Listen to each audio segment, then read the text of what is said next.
On this first day of May, when we think of this month, we should think of Mother's Day. It's coming up Sunday, May 12th. And while this is always a time to show our moms appreciation for the things that they do, it's also a time to grant them grace and pay special attention to their emotional needs.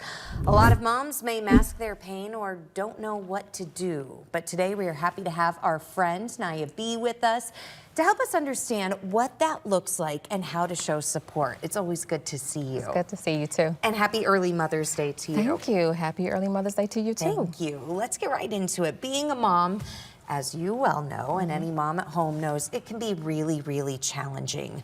Not just from a physical standpoint, but also an emotional standpoint. So in your opinion, what are some of the common unseen emotional things that moms go through? One of the most common things that moms go through is postpartum depression. We hear about it a lot.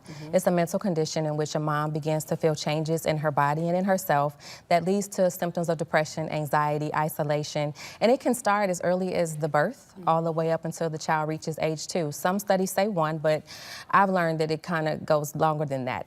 And then over time, they may begin to feel what I call a sense of mom guilt. And this happens after the age of 2 when the child becomes school age. And I'm glad you mentioned that, because in preparing for this, I was kind of wondering, where do you change from postpartum depression to potential mom guilt? And with that 2-year-old change, basically, what are some of the differences? Well, keep in mind that when a woman is pregnant, her brain shrinks. So she starts to have that fogginess, that forgetfulness.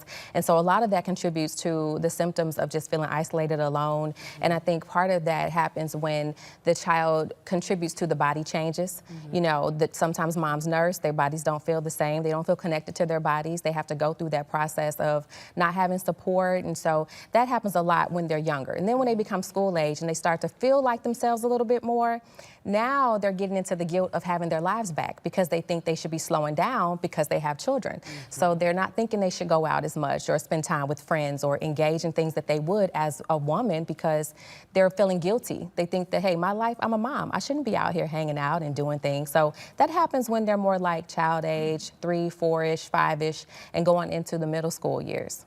Let's talk about treatment. How should a mom treat potentially symptoms of postpartum depression, but also mom guilt? Are these symptoms long-term? What would you suggest on that? They can definitely be long-term, and there are different stages. So with postpartum, you have the postpartum blues, then you have postpartum depression, and then there's postpartum psychosis, and that happens when there's a disconnect from reality. And typically this happens when you see a lot of moms wanting to hurt themselves or the children. So it can go on as long as there's no treatment for it. So that means get up, move around, do some exercising. Do not compare yourself to other moms or other people. Ask for support. I think when it comes to the mom guilt, figure out how to have a life that balances your role as a mom and your role as a woman, because you still have to take care of yourself. So accept the invitation. Say, okay, this weekend I'm gonna do this for me. Next weekend it'll be about the kids. And I think that as you begin to mentally allow yourself the freedom to still be a woman and recognize that you cannot neglect those needs as a woman. You have to take care of yourself as a woman so you can be a better mom. I think you'll see a lot of those symptoms subside.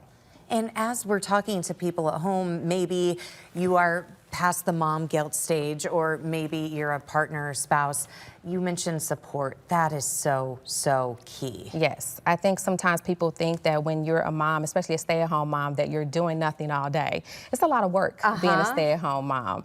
And I think that support looks like sometimes taking on some of those tasks, such as changing the diaper, feeding the baby, taking the baby for a walk, just to give the mom a break or some sleep so she can take a bath, a shower. So support can sometimes look like the little things of, hey, take an hour nap, or I'll take the baby from you, or I'll go to the park with the baby and you just rest or watch your favorite show.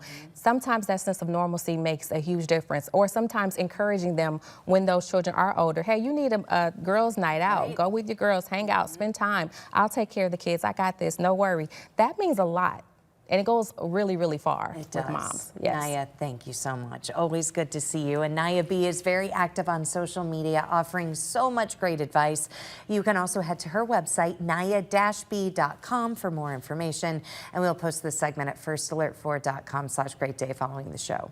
Kent? Thank you both. Nice talk there. I appreciate it.